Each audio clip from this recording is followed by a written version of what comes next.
Indian സ്വാതന്ത്ര്യസമര പോരാട്ടത്തിന്റെ അവസാന കാലത്ത് അന്നത്തെ കൊച്ചി രാജ്യത്തിന്റെ തലസ്ഥാനമായിരുന്ന തൃശ്ശിവപേരൂരിൽ, അതായത് ഇന്നത്തെ തൃശൂരിൽ തലപ്പള്ളിയിൽ വെട്ടത്ത് കൃഷ്ണന്റെയും കാളാമോ കൃഷ്ണന്റെയും ഇളയ മകനായിട്ടാണ് ശ്രീ അരവിന്ദൻ ജനിച്ചത്. കൃഷി പ്രധാന ജീവിതമാർഗമായിരുന്ന അന്നത്തെ കാലത്ത് ഒരു സാധാരണ കർഷക കുടുംബത്തിൽ തന്നെയായിരുന്നു അദ്ദേഹവും ജനിച്ചത്. 3 സഹോദരന്മാരും 2 സഹോദരിമാരും അടങ്ങിയ ഒരു വലിയ കുടുംബമായിരുന്നു അദ്ദേഹത്തിൻ്റെത്. കുട്ടിക്കാലത്ത് തന്നെ പിതാവിനെ നഷ്ടപ്പെട്ട അദ്ദേഹം അമ്മയുടെയും സഹോദരങ്ങളുടെയും സംരക്ഷണത്തിലാണ് വളർന്നത്. വിദ്യാഭ്യാസം എന്നത് എല്ലാവർക്കും പ്രാപ്യമല്ലായിരുന്ന അന്നത്തെ കാലത്ത് അറിവ് നേടാനുള്ള അദ്ദേഹത്തിന്റെ അതിയായ ആഗ്രഹവും നിശ്ചയദാർഢ്യവുമാണ് മികച്ച വിദ്യാഭ്യാസം സ്വന്തമാക്കാൻ അദ്ദേഹത്തെ പ്രാപ്തനാക്കിയത്. നല്ലൊരു ഫുട്ബോൾ പ്ലെയർ കൂടിയായിരുന്ന ശ്രീ അരവിന്ദൻ നിരവധി ടൂർണമെന്റുകളിൽ പങ്കെടുക്കുകയും അംഗീകാരങ്ങൾ നേടുകയും ചെയ്തു. ചെറുപ്പം മുതലേ യന്ത്രങ്ങളോട് അതിയായ ഭ്രമമുണ്ടായിരുന്ന അദ്ദേഹം വിവിധ കാർ ബ്രാൻഡുകളെക്കുറിച്ചും എഞ്ചിനുകളെക്കുറിച്ചും അതിന്റെ ടെക്നോളജിയെക്കുറിച്ചും ആഴത്തിൽ പഠിക്കാൻ ശ്രമിച്ചിരുന്നു. പ്രൊഫഷണൽ വിദ്യാഭ്യാസത്തിന് വലിയ പ്രചാരമൊന്നുമില്ലായിരുന്ന ആ കാലഘട്ടത്തിൽ ബോംബെയിൽ പോയി ഒരു പ്രൊഫഷണൽ കോഴ്സ് പഠിക്കാനുള്ള അദ്ദേഹത്തിന്റെ തീരുമാനം ജീവിതത്തോടുള്ള അദ്ദേഹത്തിന്റെ ദീർഘവീക്ഷണത്തെ അടിവരയിടുന്നതായിരുന്നു. യന്ത്രങ്ങളോടുള്ള തന്റെ അതിയായ അഭിനിവേശം പിന്തുടർന്ന അദ്ദേഹം 1965 ബോംബെയിലെ ദാദർ ഇൻസ്റ്റിറ്റ്യൂട്ടിൽ നിന്ന് ഓട്ടോമൊബൈൽ മെക്കാനിക് കോഴ്സ് പഠിക്കുകയും തുടർന്ന് അവിടെ ഒരു കമ്പനിയിൽ ജോലിയും സ്വന്തമാക്കി. 2 വർഷം അവിടെ ജോലി ചെയ്ത് പ്രായോഗിക അറിവുകൾ സ്വന്തമാക്കിയ അദ്ദേഹം പിന്നീട് സ്വന്തമായൊരു കമ്പനി തുടങ്ങുക എന്ന ലക്ഷ്യവുമായി കോയമ്പത്തൂരിലേക്ക് പോയി.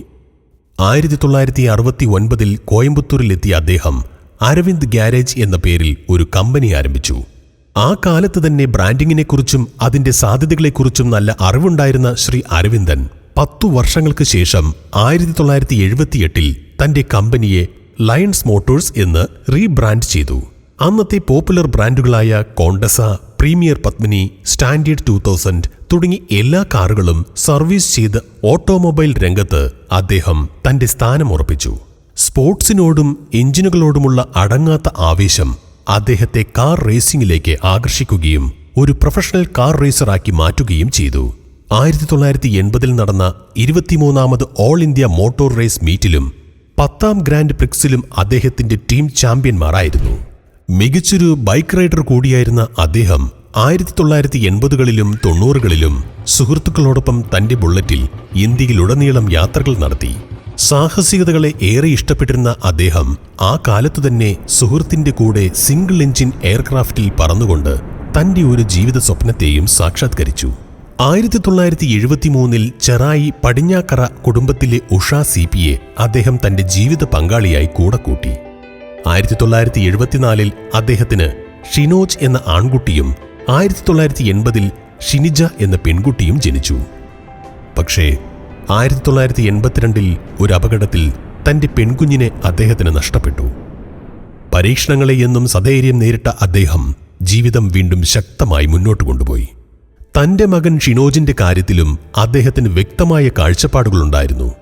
ബിസിനസ്സിനോടാണ് ഷിനോജിന് കൂടുതൽ താല്പര്യമെന്ന് മനസ്സിലാക്കിയ അദ്ദേഹം മകനെ തന്റെ പാഷൻ പിന്തുടരാൻ പൂർണ്ണമായി പിന്തുണച്ചു. വെല്ലുവിളികളെയും പ്രതിസന്ധികളെയും അതിജീവിച്ച് തന്റെ സ്വപ്നങ്ങൾ പിന്തുടർന്ന ജീവിത വിജയം കൈവരിച്ച അച്ഛന്റെ ജീവിതം തന്നെയായിരുന്നു ഷിനോജിന്റെ ഏറ്റവും വലിയ പ്രചോദനം. പരിമിതികളെയെല്ലാം മറികടന്ന് മികച്ച ബിസിനസ്മാനായി മാറിയ തന്റെ ജീവിതാനുഭവങ്ങൾ അദ്ദേഹം ഷിനോജിന് പകർന്നു നൽകി. ഇലക്ട്രിക്കൽ എഞ്ചിനീയറിംഗിൽ ബിരുദം നേടാനും ബിസിനസ് അഡ്മിനിസ്ട്രേഷനിൽ ബിരുദാനന്തര ബിരുദം നേടാനും അദ്ദേഹം മകനെ പ്രചോദിപ്പിച്ചു. തുടർന്ന് മികച്ച പ്രോഡക്റ്റുകളെക്കുറിച്ചും സർവീസുകളെക്കുറിച്ചും അഡ്വാൻസ് ടെക്നോളജിയെക്കുറിച്ചുമെല്ലാം പരിചയസമ്പത്തുണ്ടാക്കാനായി പ്രശസ്ത കമ്പനിയായ ജനറൽ ഇലക്ട്രിക്കൽസ് USA ജോലി നേടാനും അദ്ദേഹം മകനെ ഉപദേശിച്ചു. 10 വർഷം അവിടെ ജോലി ചെയ്ത പരിചയസമ്പത്ത് നേടിയ ശേഷം സ്വന്തമായി ബിസിനസ് ആരംഭിച്ച ഷിനോജ് ഇപ്പോൾ മിഡിൽ ഈസ്റ്റിൽ അറിയപ്പെടുന്ന സ്മാർട്ട് ഓട്ടോമേഷൻസിന്റെയും ഇലക്ട്രോണിക് പ്രോഡക്ട്സിന്റെയും മാനുഫാക്ചറിംഗ് ആൻഡ് ട്രേഡിംഗ് കമ്പനികളുടെ ഉടമയാണ്. സമൂഹത്തിനോടും വളരെയധികം പ്രതിബദ്ധത പുലർത്തിയ ജീവിതമായിരുന്നു ശ്രീ അരവിന്ദിന്റേത്. കേവലം ഒരു ജോലി നേടി തന്റെ ജീവിതം സുരക്ഷിതമാക്കുക എന്നതിലുപരി കുറച്ചുപേർക്കെങ്കിലും തൊഴിൽ നൽകാൻ കഴിയുന്ന ഒരു സംരംഭം തുടങ്ങുക എന്നതായിരുന്നു അദ്ദേഹത്തിന്റെ ലക്ഷ്യം. ലയൺസ് മോട്ടോഴ്സിലൂടെ തന്റെ ആ ജീവിത ലക്ഷ്യം സാക്ഷാത്കരിക്കാനും അദ്ദേഹത്തിന് കഴിഞ്ഞു. വിവിധ ചാരിറ്റബിൾ സംഘടനകളുടെ ഭാഗമായിരുന്ന അദ്ദേഹം ഒരുപാട് ജീവിതങ്ങൾക്ക് ഒരു കൈത്താങ്ങായിരുന്നു. അങ്ങനെ തൃശൂരിലെ ഒരു ഗ്രാമത്തിൽ ജനിച്ച സാധാരണക്കാരനായ ഒരു മനുഷ്യൻ തന്റെ വ്യക്തിത്വം കൊണ്ടും നിശ്ചയദാർഢ്യം കൊണ്ടും മറ്റുള്ളവർക്ക് ഏറെ പ്രിയപ്പെട്ടവനായി മാറുകയായിരുന്നു.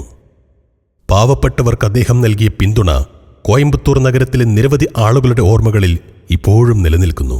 സ്വന്തം നാടിനോടും ബന്ധുക്കളോടും സുഹൃത്തുക്കളോടുമെല്ലാം അതിയായ സ്നേഹവും അടുപ്പവും പുലർത്തിയിരുന്ന അദ്ദേഹം 2005 കോയമ്പത്തൂരിലെ ബിസിനസ് എല്ലാം അവസാനിപ്പിച്ച് നാട്ടിലേക്ക് തിരികെ വന്നു.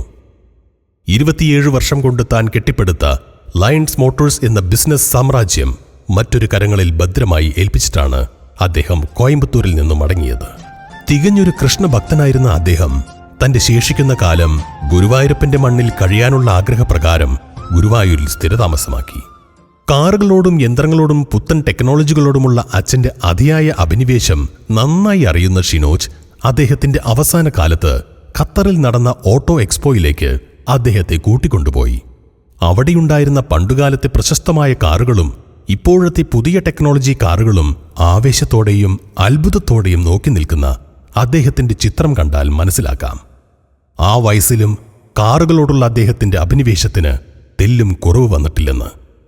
2015 ഏപ്രിലിൽ തന്റെ 70ാമത്തെ വയസ്സിൽ ക്യാൻസർ രോഗത്തെ തുടർന്ന് ഈ ഭൂമിയിലെ വിജയകരമായ ജീവിതത്തോട് അദ്ദേഹം വിട പറഞ്ഞു. മരണശേഷവും അദ്ദേഹത്തിന്റെ ചാരിറ്റി പ്രവർത്തനങ്ങൾ ഇന്നും മകൻ ഷിനോജ് ഏറ്റെടുത്ത് തുടർന്നു പോരുന്നു.